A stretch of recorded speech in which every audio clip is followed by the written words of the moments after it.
Smart are you? Mental athletes, begin. Would you like to be smarter? I feel like increasing my cortical tissue. I'm David Pogue, and on this episode of Nova Science Now, This is a real brain, a human brain. I'm going to extremes Talk about a splitting headache. to unlock the secrets behind some of the most impressive brains around. From perhaps the greatest mind of the modern age There's not one brain that has the same anatomy as Einstein. to a guy who can remember impossibly long lists of numbers. 418-592-597. Okay, that's highly freaky. To one with an amazing head for dates. What day will Christmas fall on in the year 2366? Sunday. Come on! That's nuts! What makes their brains so special? Wait, are you saying that you can tell stuff about a person's brain by the outside? Yes, and in the case of Einstein, one's definitely able to do that. Is genius born or made? This is like an outtake from the Star Wars prop department. We're diving under the hood This slice here comes right across the top of his ears. and revealing new evidence of what it means to be smart We can now evolve the definition of intelligence. and what you can do to improve your brain power. What does this mean? I'm going to find out how smart can we get. Up next on Nova Science Now.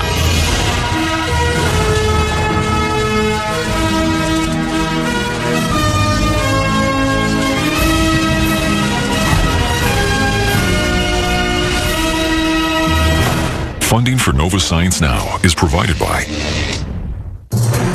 Have you ever wondered why some brains are smarter than others?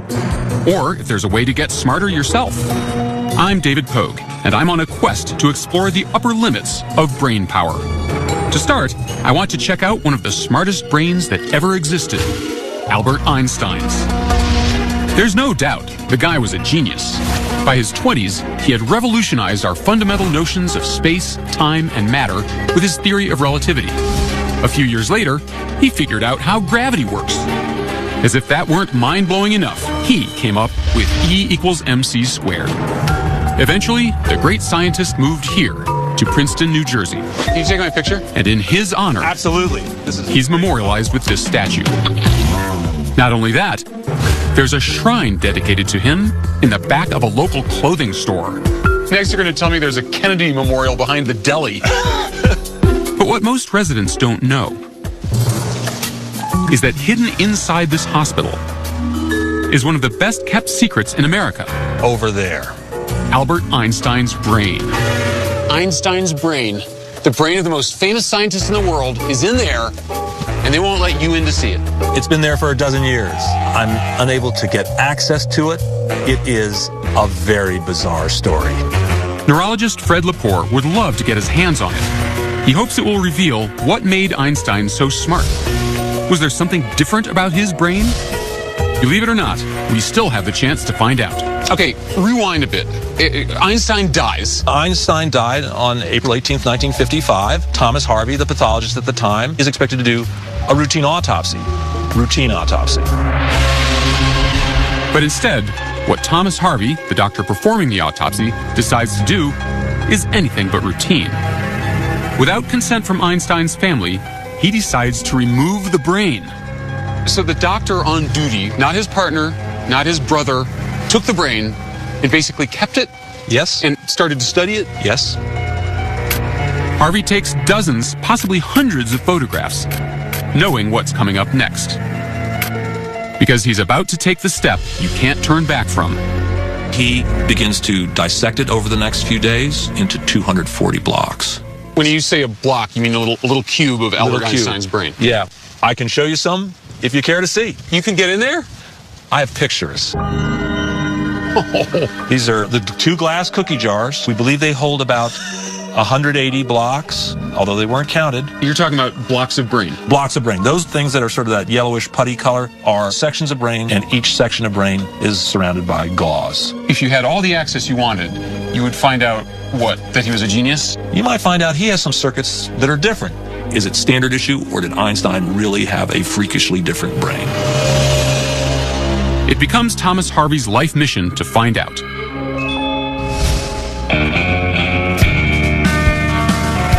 And when he loses his job at Princeton Hospital, Harvey quietly slips away, taking the brain with him. Can you imagine what the TSA said about his carry-on? Sir, can you step over here?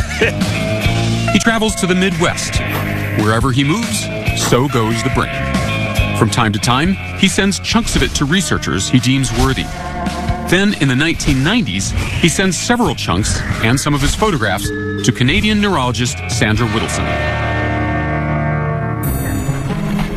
Whittleson has one of the largest collections of brains in the world, kept in this walk-in refrigerator. Thomas Harvey realized that because I had a large brain collection, it would be a good comparison for a case study of Einstein's brain.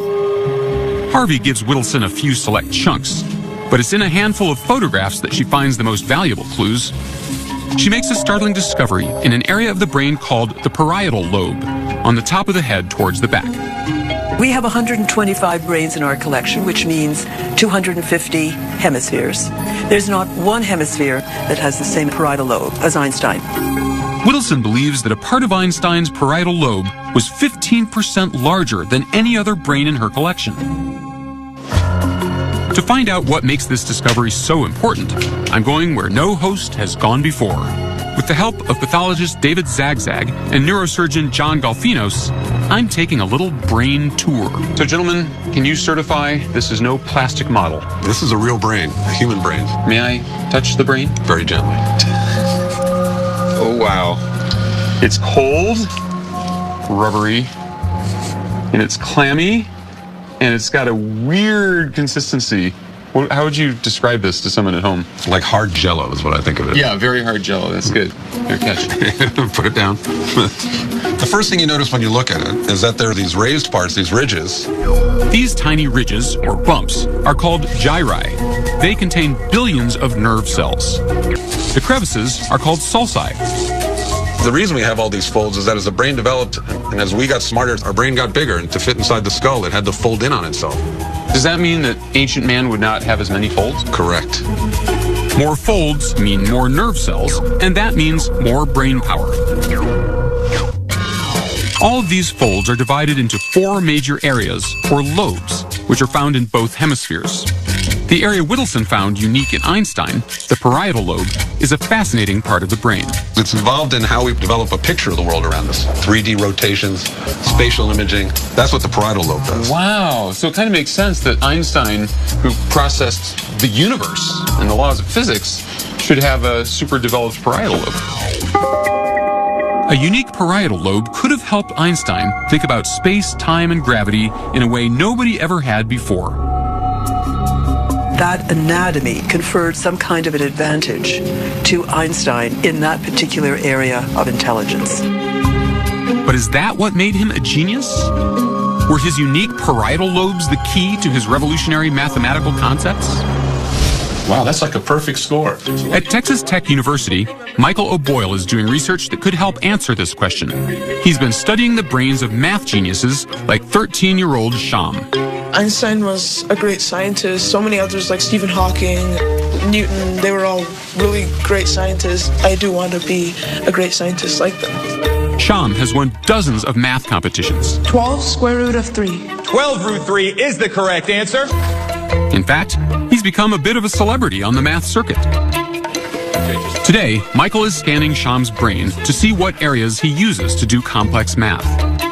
This scan is called an fMRI. The F stands for functional. While Sham presses buttons to answer math questions displayed on the screen, the scanner detects increased blood flow in the parts of his brain that are hard at work. These areas are depicted as red. How much is Sham making use of his parietal lobes? It turns out, a lot. He is relying on parietal areas to determine these mathematical relationships. That's characteristic of lots of math-gifted types. In fact, in a recent study, O'Boyle found that while solving math problems, math-gifted kids have 5 to 6 times more neuron activation in these brain regions than the average kid, especially here in their parietal lobes. But is there more? My quest to find out takes me to Santa Fe, New Mexico, to learn what anthropologist Dean Falk has discovered in Einstein's brain. Dean is a leading expert in the study of primate brains. Her specialty? Analyzing the meaning of those bumps and folds on the surface. Wait, are you saying that you can tell stuff about a person's brain by the patterns of the folds on the outside? Yes. And in the case of Einstein, one's definitely able to do that to some extent. While looking at Whittleson's photographs, Dean makes a surprising discovery in another area of Einstein's brain, the frontal lobes. Doctors, talk to me about frontal. So these frontal lobes are really involved in almost everything we do, making us who we are. Behaviors, planning, understanding what we're going to do next, staying organized. They're really what make us human.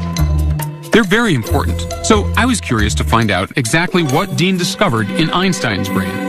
So in looking at these photographs, something jumped out at me. I noticed a particular feature in the frontal lobe on the right. I've got a K on it here. That stands for knob. And would you like to know what part of the brain that controls? Why, yes, I would. Well, it's right in front of, give me your hand. It's this. If you wiggle your fingers, you are using this general area. It's the motor cortex for the left hand. So this area here on the back of my right frontal lobe is controlling my left hand. Yes.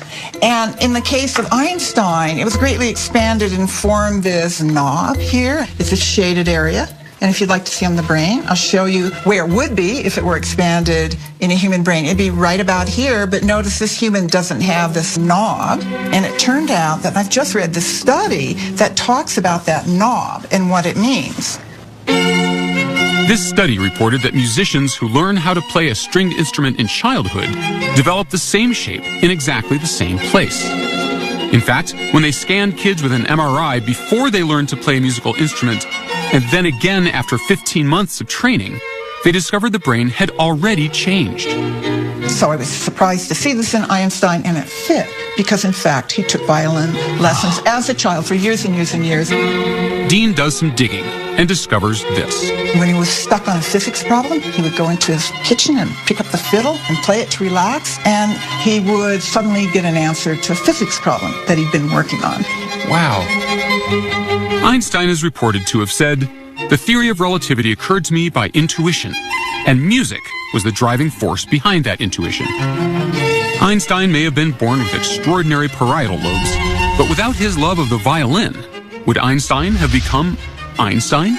Einstein had experiences in his life which allowed him to put to use a great brain. So both nature and nurture were really important for Einstein.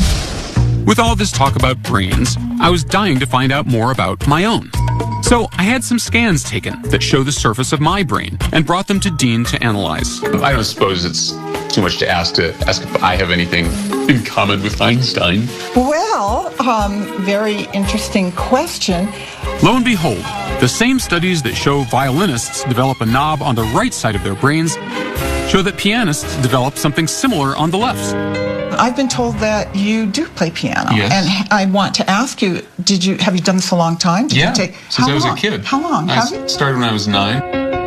In fact, the piano is a big part of my life. I played through college, on Broadway, and I still play today. Well, I'm not surprised because this configuration fits with the findings of the study. I've developed an enlargement right here in my motor cortex on the left side of my brain, just as many other pianists do. So I have reshaped my brain through piano lessons. That is a reasonable hypothesis. But enough about me. Let's get back to Albert. What the heck happened to his brain? Before Thomas Harvey died, he returned those 2 cookie jars containing Einstein's brain here to Princeton Hospital, a stone's throw from Fred Lepore's reach. So far, the hospital has declined Fred's requests for access, but he's determined to keep trying. There's gotta be a way. Midnight heist? I'm open to any suggestions. Ocean's 14?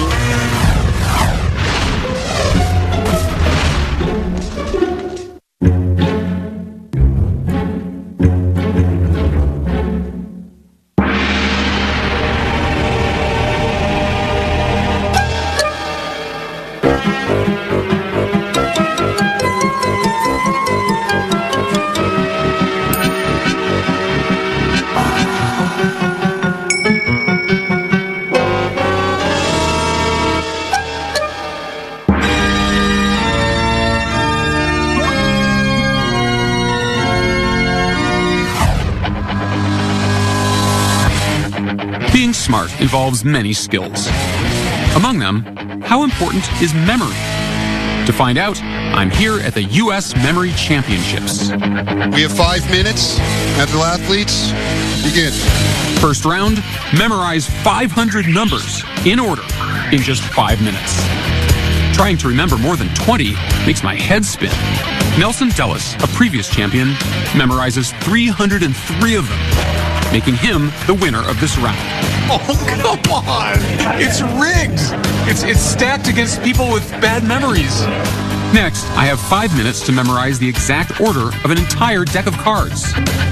Maybe I'll get extra points for creativity. Or not. Of course, Nelson beats everyone, recalling the order of the entire deck in 87 seconds. Unbelievable. Unbelievable. How smart is this guy? And how does he do it? I pictured Olivia Newton dunking a helmet. Huh? Olivia Newton? Dunking a helmet? Believe it or not, he's using an ancient technique that goes all the way back to 500 BC. So if I were to take this list, I decide to put this memory technique to the test. So I invite Chester Santos, the 2008 U.S. Memory Champion, to use it to memorize a list of 60 numbers. this would take me the rest of my life. I could definitely do this in 5 minutes or less. Go.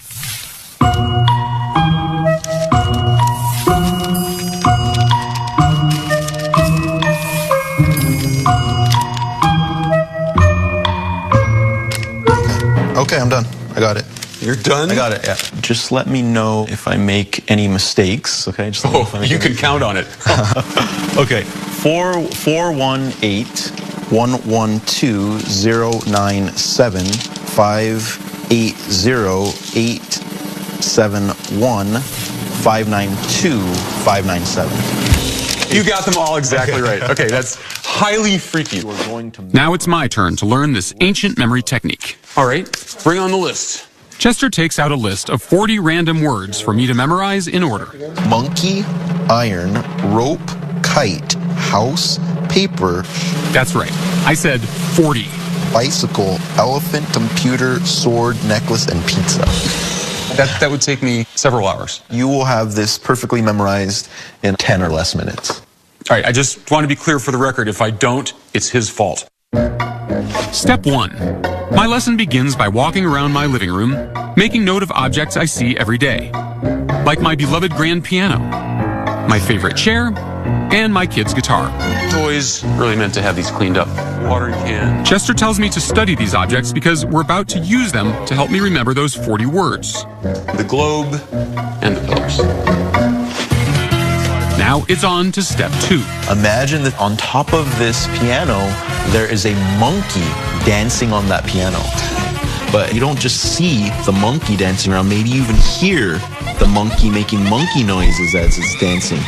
Because that's the first word, monkey. So picture that, really imagine that happening. Okay. And this monkey picks up a giant iron. How does this strange technique work? We asked a memory expert to explain. We are visual, we are auditory, we have all these different senses, and the more a single piece of information is locked in through the various senses, the better chance it's retained. So the crazier and more vivid the story, the better. Now, at that chair, see a rope attached to a kite. And the kite's flying around in the air. Just picture that. The guitar is smashing into a house. And you discover that the house is made of paper. Now, all your visuals are very active and there's a lot of motion to them. Is that part of it? Exactly. We tend to remember things more if there was something interesting actually happening rather than just a stagnant object that's just sitting there. So a dancing monkey, a shooting rope, a smashing guitar. Perfect. Further down the list, my tissues are having quite a memorable experience as they get run over by a bicycle with an elephant perched on top. Can you see that? I can. Something's wrong with me. But you will remember this stuff. Yes, I will definitely remember that. The time has finally come. I don't have any particular confidence. I have a lot of confidence. Beyond the monkey. I know I got the monkey. So on the piano, we have monkey and iron. And then next to it was a chair, and that had rope and kite. And then guitar, smashing a house, paper. Lo and behold, as I mentally traverse the room, the words come pouring out. A river. That's right. Rock. That's correct. Tree. That's right. Cheese. Correct. But then... There's something about the tissues. I'm sure it had something to do with smashing. There's some violent... let's see, the tissues... The tissues were getting run over by... a bicycle You got by it. an elephant. After a close call, I miraculously whizzed through the rest of the list. The necklace and the pizza! Awesome. Great job. That was great. Next year's memory champion, David Pogue. Thank you. Incredible job. I want to know what parts of my brain accomplished this Herculean task. Yeah, so we're not seeing... I asked Dr. Zagzag and Golfinos to show me. So why don't you... Are you kidding me? This is what I call a brain knife. So please. This one's going on the resume. Okay, ready? Right there. Oh, man. And Wow. I am very happy to inform you that you have made the most symmetrical cut. And the two hippocampi are right here in front of you. Just below the pointer. The hippocampi are toward the middle of the head, just a few inches in from the ears. These tiny structures help store our short-term memories. So that little thing is our memory? Short-term memory, yes, sir. Wow. So what about these people from memory championships? They translate everything into visual metaphors. So if you think about it, they're attaching extra information and using other parts of the brain, the part that processes language, the part that processes images, and that's how they attach them onto the memory and make it a stronger memory by recruiting other parts of the brain to help. Having a good memory is important, but for a brain to be really smart, it has to do even more. Tell me which of these pieces should go here. It has to have the ability to problem solve. Number 4.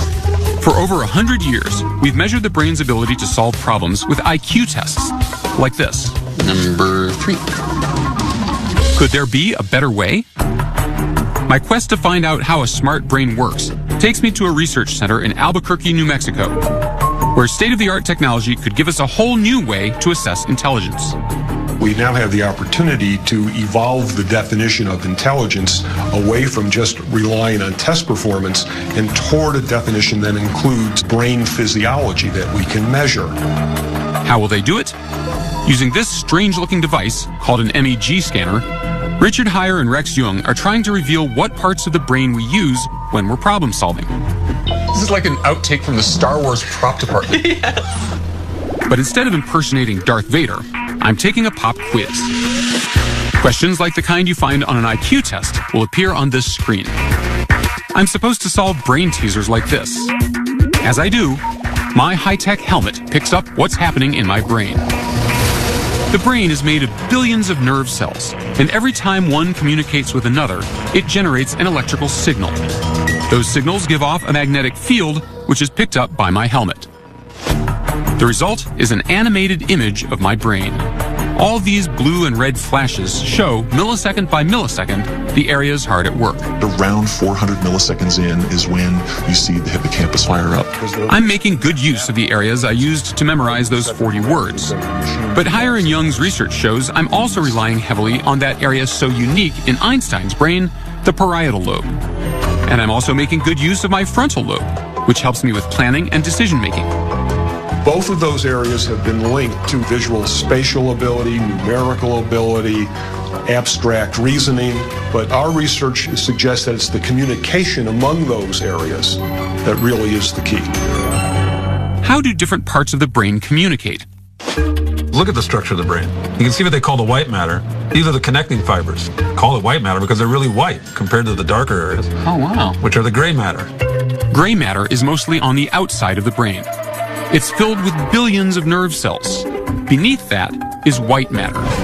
The white matter is made up of long nerve fibers that crisscross the brain, connecting different areas of gray matter to each other. The amount of gray matter you have is really important, but intelligence researchers are discovering that that spaghetti-like network of connections is just as crucial. That's the next great frontier of the brain, is figuring out every single connection.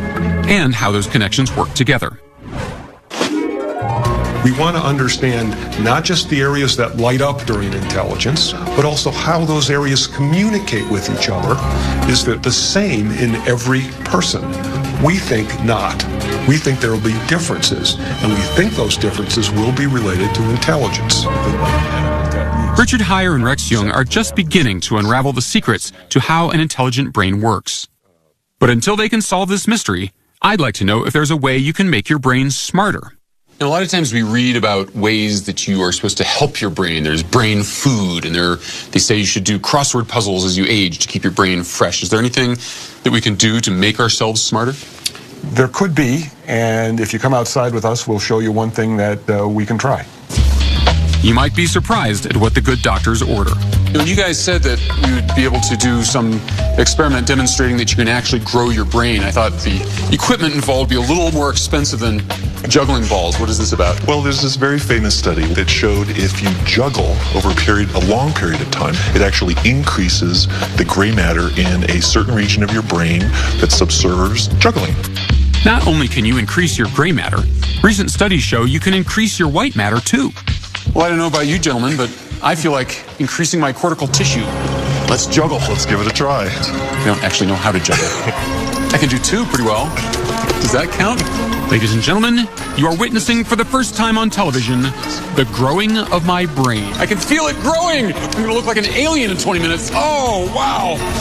If you want to know how can you make your brain work better, use it or lose it, and use it to learn new things like juggling. So remember, learn something new and you too can grow your brain power.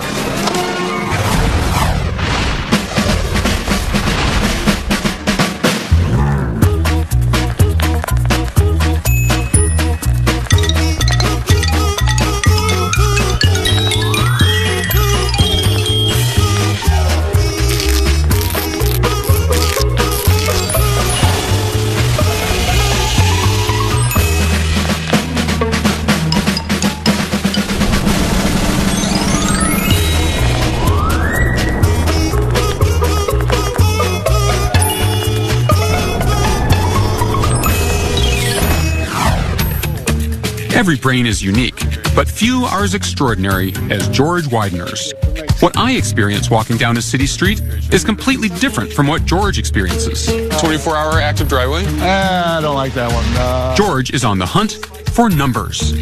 When he finds ones he likes, he plays the most amazing game. The 515527. He took out May 1st, year 5527. George has transformed this random number into a calendar date.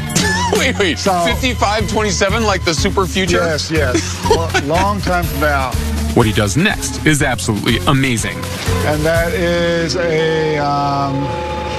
that's a Sunday. Come on. You can actually find a calendar from the year 5527 on the internet, and you'll see that he's right. George is what's known as a calendar calculator. Give him a date, and he'll tell you what day of the week it falls on. All right, so March 9, 1871. What day of the week is that? Looks like a Thursday. Holy cow. It was indeed a Thursday. What day will Christmas fall on in the year 2366? 2366, December 25th. That's seeing a Sunday. Come on! That's nuts! You're right. How does he do it? How does the brain accomplish such extraordinary feats? When I try to calendar calculate, here's what happens. George gives me a date, February 20th, 2002. So you do your thing, and I'll do mine, and we'll see who gets there first. Okay, and Mark, gets that go. All right, so... I try to figure it out based on instructions I found on the internet. Wait, is this year a leap year? First, I calculate the total number of days between now and the date. I'm getting 3,741 days between. Divide that by 7. Is a Monday. If the remainder is 0, it will be the same day of the week as today. If the remainder is 1, it'll be 1 day earlier. That's Tuesday, Wednesday, Thursday. So I'm going to say February 20th, 2002 was a Thursday. That's interesting how it shifts. Like it's a Wednesday actually, but oops, it shifted because I forgot to account for a leap year. Hold on. Wednesday. Now I'm getting Wednesday, just like you. What? Could you tell me how you did that again? No. Okay. How does George do it? He says he's not doing any math. Instead, he sees numbers line up to form a calendar. He finds the date and sees the day of the week. Today, George uses his calendar calculating to create fascinating paintings. Each one is filled with numbers and calendar dates. He's an accomplished artist, but that wasn't always the case. When he was a child, teachers couldn't figure out what was wrong with him. I was labeled both gifted and learning disabled. So he withdrew into himself, finding comfort in calendar days. And they became an obsession that disconnected him from the world. It took years for George to find out why. Finally, he was diagnosed with a rare condition called savant syndrome. I am a calendar savant, a high-functioning calendar savant. Psychiatrist Daryl Treffert, a prominent expert on savant syndrome, has documented about 300 cases of people like George who were born with extraordinary skills. In the process, he's also found around 30 truly bizarre cases where people were transformed into savants, seemingly overnight. These are people who have an injury or a disease, and all of a sudden some ability cascades forth, which was never there before. He calls them acquired savants, and they represent some of the most mysterious cases in the field of brain science. One of them is Derek Amato. He became a pianist after a severe head injury. So let me get this straight. You dived into a swimming pool and hit your head on the bottom. You came to a week later and what? Derek started to suffer from headaches and memory loss that still plague him today. But then something unexpected happened. Barely a week after the accident, he was hit with an uncontrollable need to play the piano. He sat for hours playing this melody over and over again.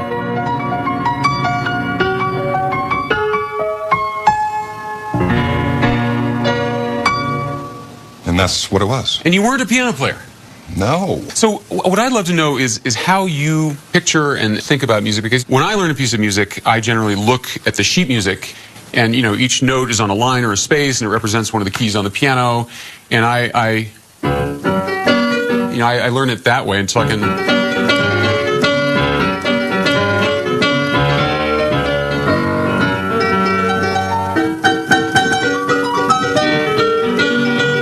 So that's all written out by the composer, specifically? That would take me a year to learn, maybe 5.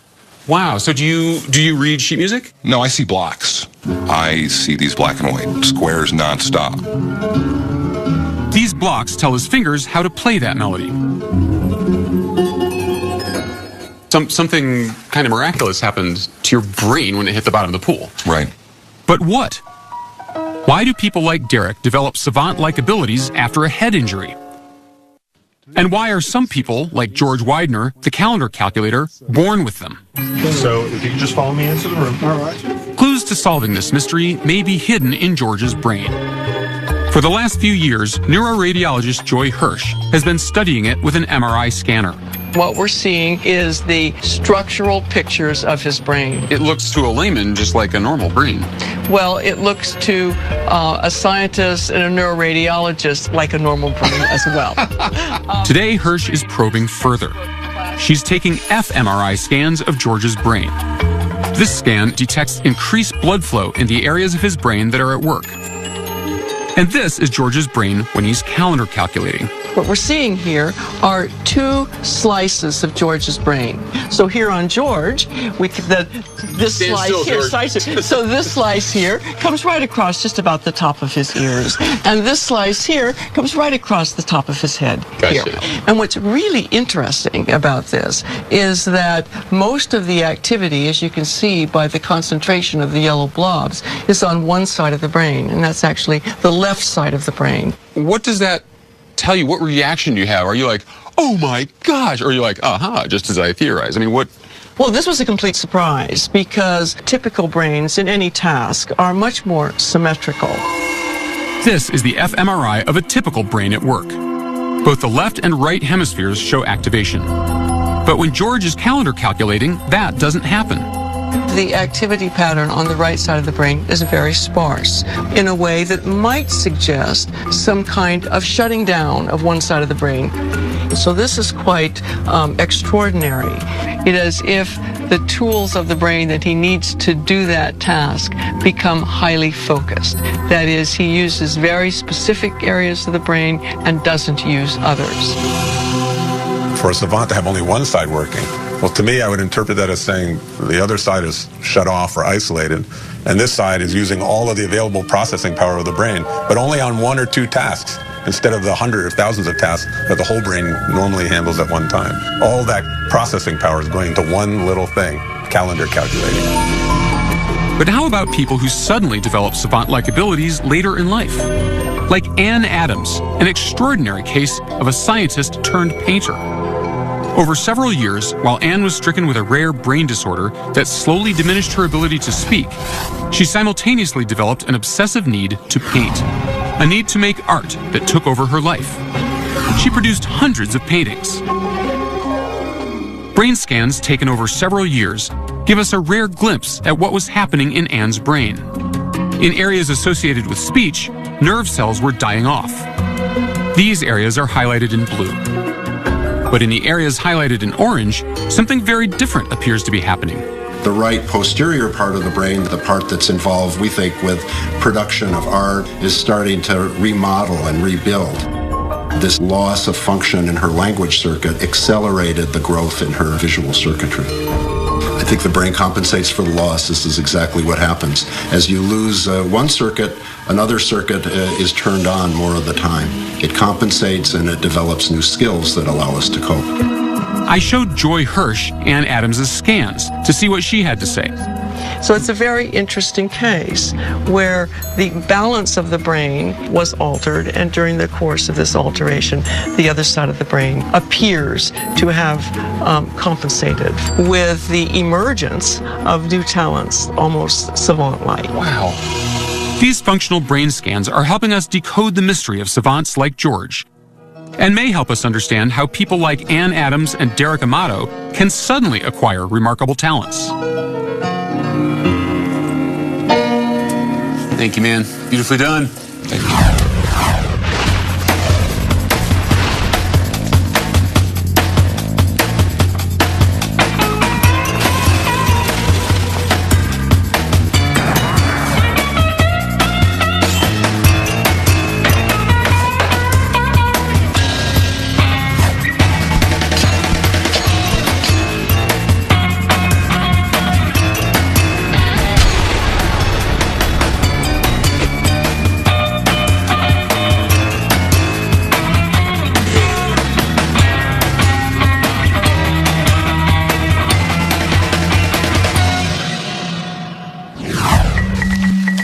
These kids are about to take an exam, just one of many in their lifetimes, and they're feeling the pressure. It is one of the worst feelings in the world. American students take more than 100 million standardized tests a year. You start to panic. You start doubting yourself. But no matter how smart you are, sometimes even the brightest brains don't perform as they should. My stomach flips, and then I feel really sad. They choke under pressure. I usually freak out. Yeah. And it's not just in the classroom. I think anyone can choke under pressure. We've all seen it happen. From American Idol. Remember everything that I told you. That's ironic. To a spelling bee. INSI. All the great chokes have something in common. They've all failed to perform up to their best when the pressure is high. Rick Perry in the Republican debates of 2011. And the, what's the third one there? Let's see. And, of course, the sports choke. Like going for a crucial field goal that should be easy and missing. Whether you're an athlete or just a kid sitting for the SAT, choking can be devastating. It's one thing to have skill or the knowledge to perform well, but it doesn't matter how much math you know if you can never show it on the quantitative section of the SAT.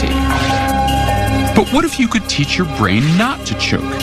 That's the goal of cognitive scientist Sion Beilock. Sion is figuring out how to train your brain to perform at its best even when the heat is on.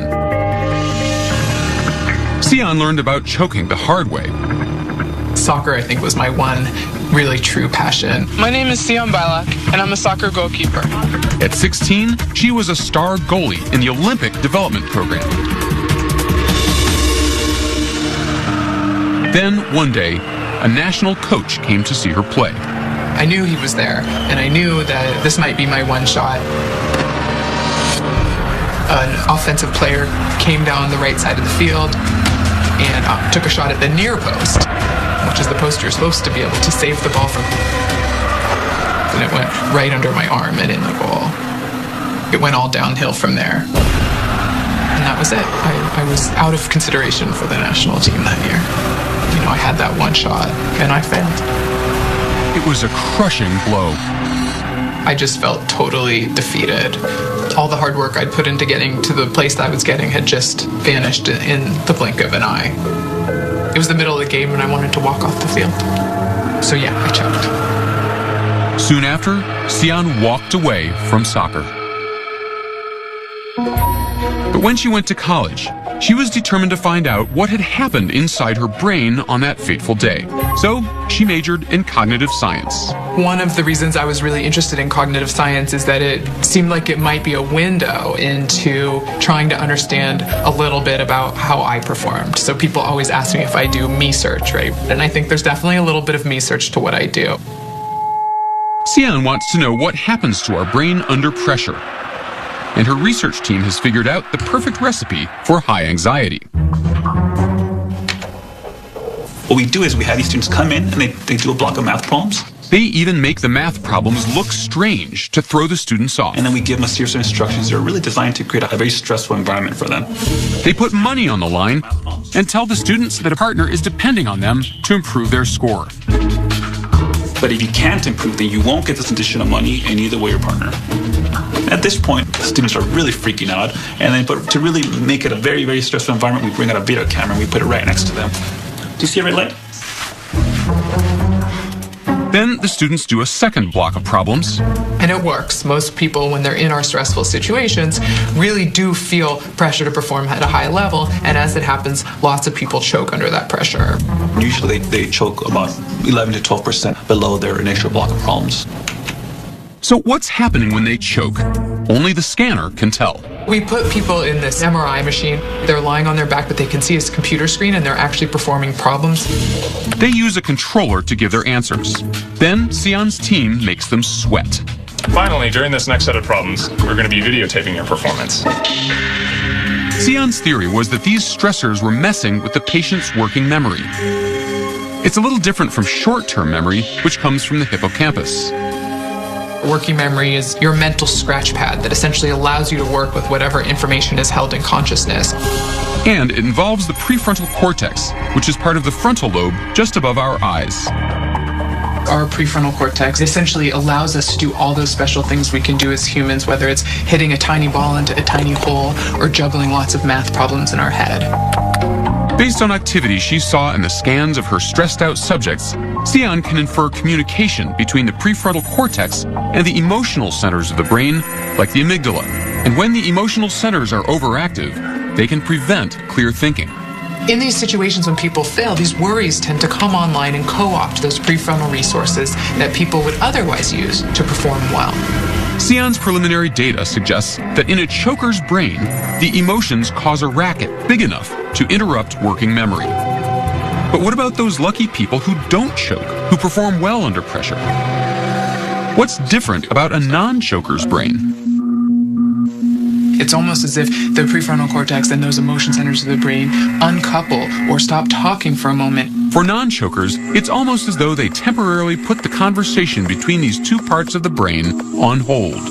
People who are less likely to choke essentially show less crosstalk. There's less of an opportunity for these worries to seep in and impact performance, and we think that these are skills that can be taught. High stakes in the class. Sion had a theory she thought could have a huge impact, and she set out to prove it.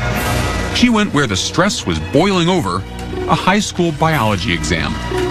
Just before the test started, Sion's team gave the kids an extra assignment. We came into the classrooms and asked all the students to either write about their deepest thoughts and feelings or sit there for 10 minutes. Sion knew from other studies that depressed patients who wrote down their emotions in a journal could break the cycle of negative thinking. But would it work for anxious test takers? And the idea is that if we have people journal before this important test, we might be able to help them succeed. The students poured out their deepest worries onto paper. Then it was test time. So how'd they do? Students who just sat without writing anything, on average, got a B-. But the ones who wrote got, on average, a B+. We boosted these students' scores over a half a grade point by just having them sit and write for 10 minutes about their thoughts and feelings about the upcoming high-stakes test. So what did the students write? There's millions of butterflies in my stomach. Breathe, breathe, I'm telling myself. So he starts out talking about how worried he is, and then towards the middle, he says, as I continue to think about this final, I relax significantly. For those students with high test anxiety, journaling was a silver bullet. But why does it work? When people are worrying up under stress, it's almost like a computer with too many programs open at once. Sometimes everything crashes. And by writing down some of those worries, you're able to offload some of those programs so you free up resources to perform at your best. Journaling may help kids show how smart they are when it matters most. You don't have to be an Olympic athlete or sitting for the SAT to have these choking experiences. Whether you're interviewing for a job or just one of my favorite places where I often choke, parallel parking in front of your spouse, some of the same processes can drive that underperformance. What my work shows is that it doesn't have to be an inevitable phenomenon and that we can learn from those poor performances. And what if she'd never choked? I've thought about this idea. Maybe if I hadn't choked in front of the national coach, I would have gone on to play in the Olympics. But I'm happy with all the lessons I learned from that experience, and I think I've been able to take some of them and use them in my new life pursuits. I want my work to really push the bounds of what we're able to do so that everyone can perform up to their potential. And Sion practices what she preaches. She journaled before this interview. So what did she write? So I wrote, what a day. I'm exhausted, and I hope that doesn't make me sound incoherent. I need to just focus on the present, on today, and have fun with it, and not let my thoughts or worries about tomorrow or the next day seep in. And did it help? Sure. Did I ace my